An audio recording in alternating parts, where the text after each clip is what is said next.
Hey friends, today we are going to do several super quick and easy, beautiful spring DIYs. I met with one of my sources while I was in Topeka last week and got the hookup on some springs again, and I got a couple of different shapes. I think these are like called X springs, but these are more like a cone. So let's do a couple of just super fun, quick and easy springtime DIYs with these springs. I thrifted a bunch of doilies here recently. I'm going to clip the tag off of this little doily. It is the perfect size to set in the top of this spring. On top of the doily, I will place a bird's nest. I picked this one up from Hobby Lobby, $2.29. It already comes with the eggs all put together, super simple. I can simply place it on top and you have a beautiful spring addition to any vignette.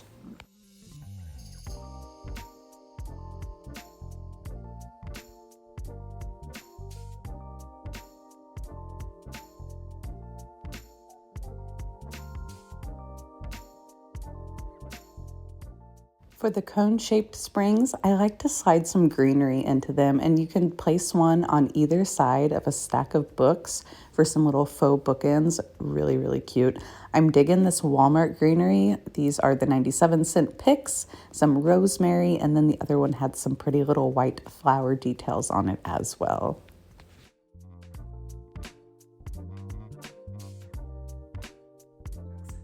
I find a lot of these little cheese crocks when I'm thrifting, but they don't have the lid anymore.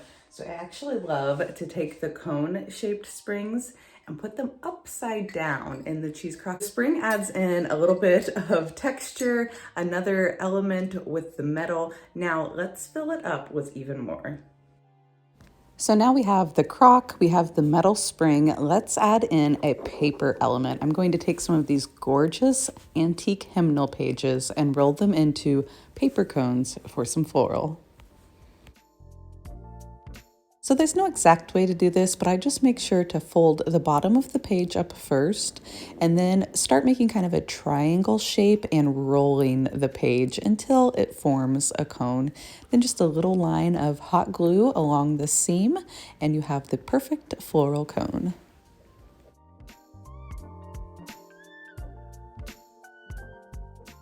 I just love layering in my decor, so now I'll just place the floral cones inside the metal spring and start filling it with some of this gorgeous green baby's breath.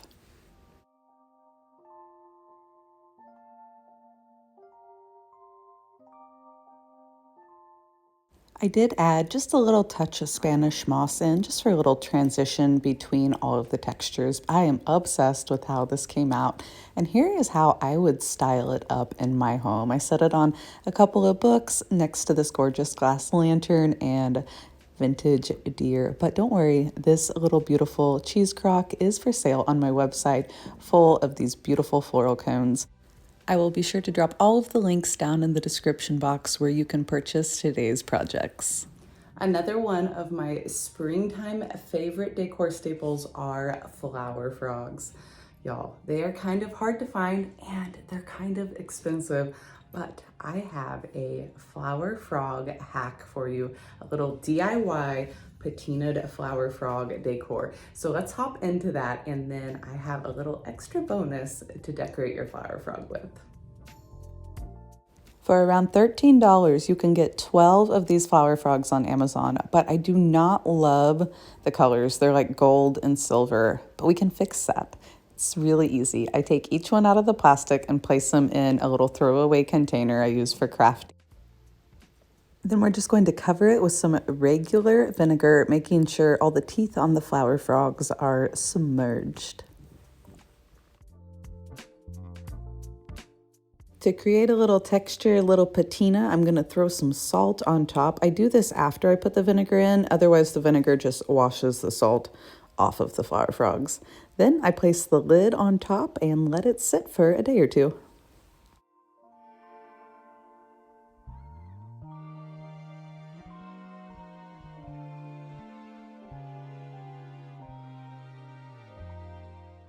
After a couple days, you can tell that gold patina has worn off and the silver is looking much more aged. Let's get these out and we will let them dry for a few hours.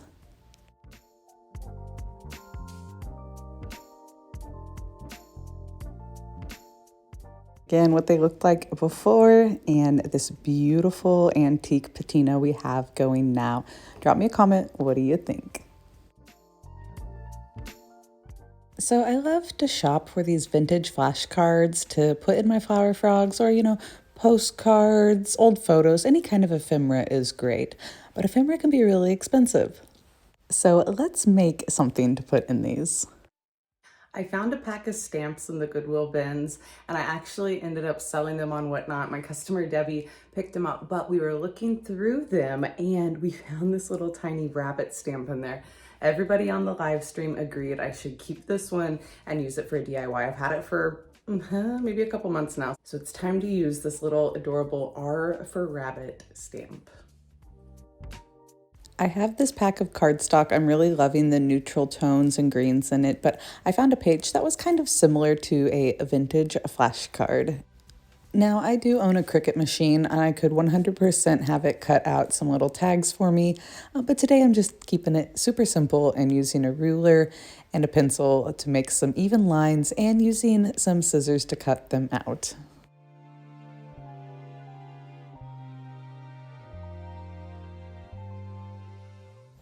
And I did go ahead and just round off the corners a bit.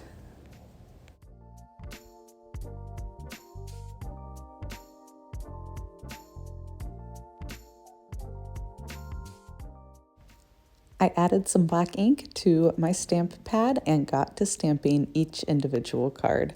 I eyeballed everything here. I think those little tiny imperfections make the handmade pieces really sweet.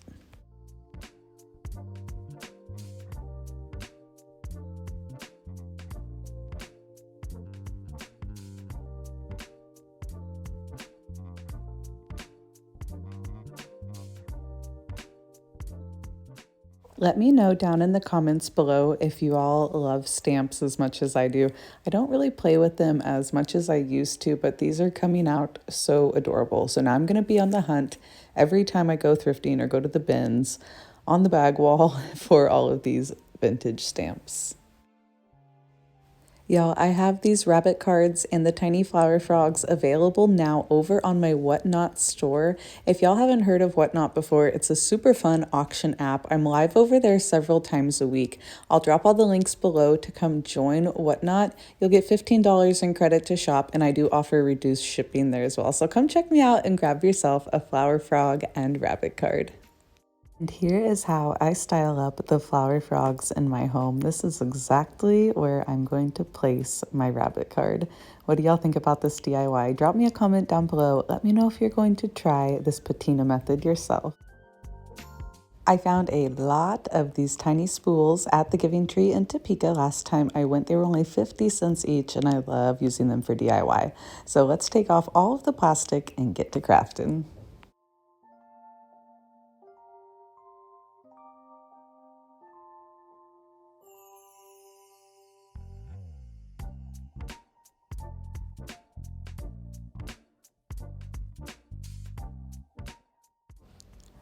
Today I grouped them into several little groupings according to color, and we're going to start off with the little Valentine's themed colors.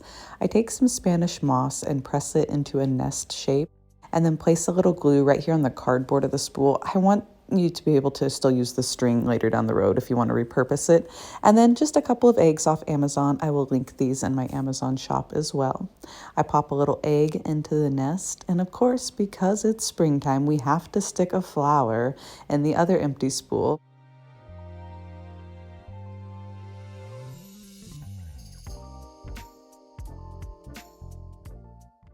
I like to lay one of the little spools down in front of the other two just to add some varying height, but I'm loving the Valentine's colors, and here's how I would style it up in my home.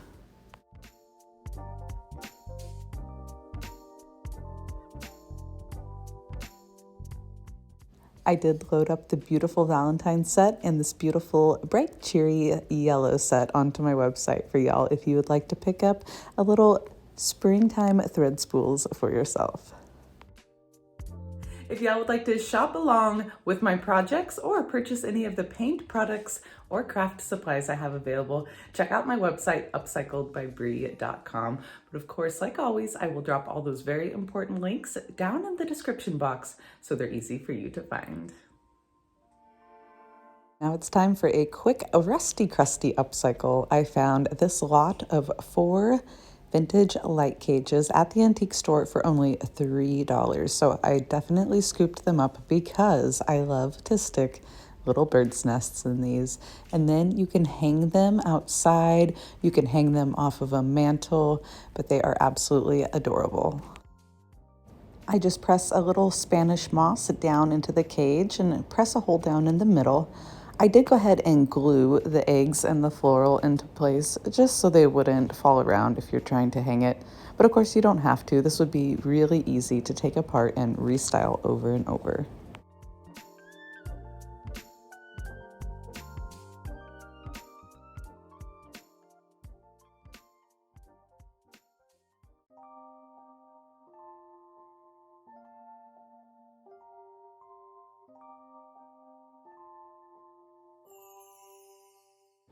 Drop me a comment and let me know how would you style these up in your home or garden.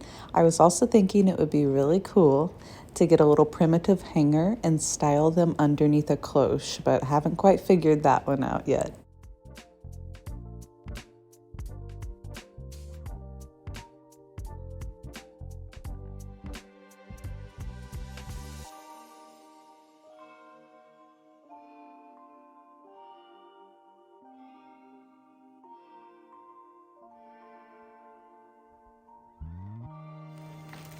Our last project today are some very sweet Valentine's clothespins.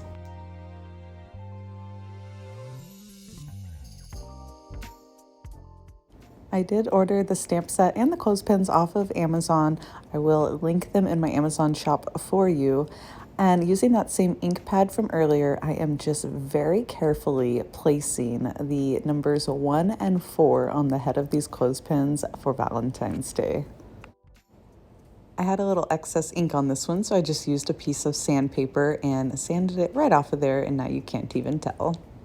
Let me grab some of my beautiful antique lace. We are going to cut a small strip of this and wrap it around each clothespin. I didn't glue the lace on, I just wrapped it taut around the clothespin, and when I got closer to the bottom, slid it in between the clothespin legs. Are those called legs? I'm not sure, but that held it in place. Now for a cute effect, I did take one of these little rusty stick pins and added that as well.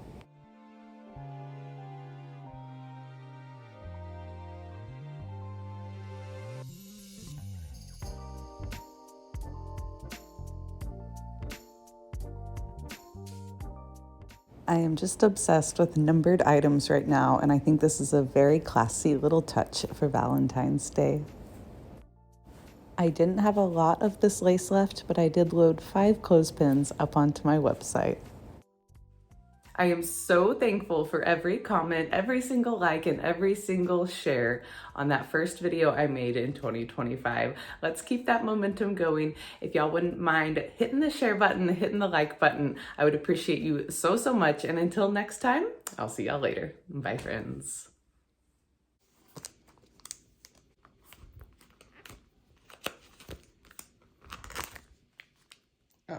Oh, Brie. It's supposed to open that way. It's